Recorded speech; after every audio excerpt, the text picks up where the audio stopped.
সয়েছি নীরবে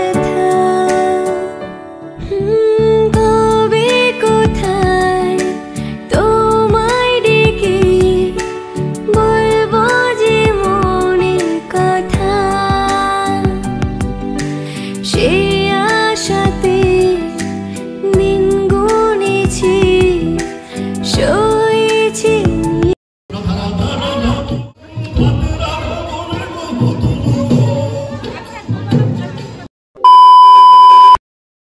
hello everyone, welcome back to my channel. তো বলো তো আমি কোথায় এসেছি?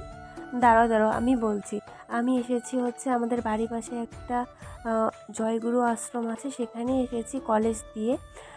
তো কলেজ থেকে এখানে সামনে বাস থেকে নামলাম, তো ভাবলাম এদিকে ঢুকেই যাই, কারণ তাল নবমী উপলক্ষে আজকে এখানে মানে ছোটোখাটো একটা মেলা মতো হচ্ছে। তো প্রত্যেক বছরই সেটা হয়, তো ভাবলাম আজ তো এসেছি যখন বাড়ির পাশেই, তো একটু ঢুকেই যাই। আর লাস্ট আমি 2 বছর ধরে এখানে আসি না, তো এবার ভাবলাম যে সামনে দিয়ে যাচ্ছি, ঢুকেই যাই। আর এখানে একটা পার্কও রয়েছে, কেউ যদি আশেপাশে থেকে থাকো এখানে আসবে, তোমাদের বেশ ভালো লাগবে। তো পরিবেশটা খুবই সুন্দর, দেখতেই পাচ্ছ। আমি কিন্তু অনেকবার এসেছি, আমাদের বাড়ির পাশেই একদম বলা যায় 3 কিলোমিটার রাস্তা।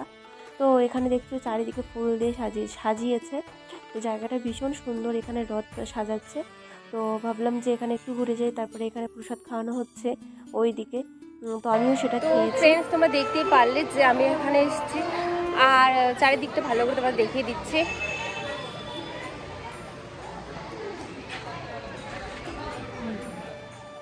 আর এখানে দেখতেই পাচ্ছ একদম অনেক বড় একটা হাতি রয়েছে। মানে এখানে হচ্ছে বাচ্চারা উঠে খেলা করে, আর ভাবছি আজকে আমি উঠেই ছাড়বো। আগে যখন আমি আসতাম মানে জোর করেই উঠতাম, আর এখানে উঠতে পারছি না। বুনুগুলো বলছে দিদি হাতি সুরে পা দিয়ে ওঠো। তো দেখতে পাচ্ছ, আর আশেপাশে সবাই দেখে হাসছে, বলছে এত বড় একটা মেয়ে। তো আমার তো বেশ ভালো লাগছে, আমি আমার মতো উঠে পড়লাম। আর বাচ্চাদের সাথে থেকে দেখতে পাচ্ছি একদম বাচ্চা বাচ্চা লাগছে আমাকেও, আর হচ্ছে বেশ ভালো লাগছে। তো ভাবলাম যখন আজকে এসে পড়েছি, আজকে উঠেই আমি ছাড়বো। আর সবাই একদম আমাকে দেখে হাসছে, আশেপাশে অনেক লোকজন ছিল। তারপর এখানে হচ্ছে বললামই তো প্রসাদ খাওয়ানো হয়, তো এখানে সবাই খাচ্ছে। আর এত পরিমাণে ভিড়, প্রসাদ নেওয়ার কোনো চান্সই নেই, সবাই সবার মতো নিচ্ছে। আর ভাবলাম অবশেষে তো আমি খিচুড়ি নিয়েছি। আর একটা জিনিস লক্ষ্য করো, আমার টির সাথে দেখো খিচুড়ি লেগেছে। ওখানে তাড়াহুড়ো করে নেওয়ার সময় কে যেন আমার গায়ে গরম খিচুড়ি ফেলে দিয়েছে।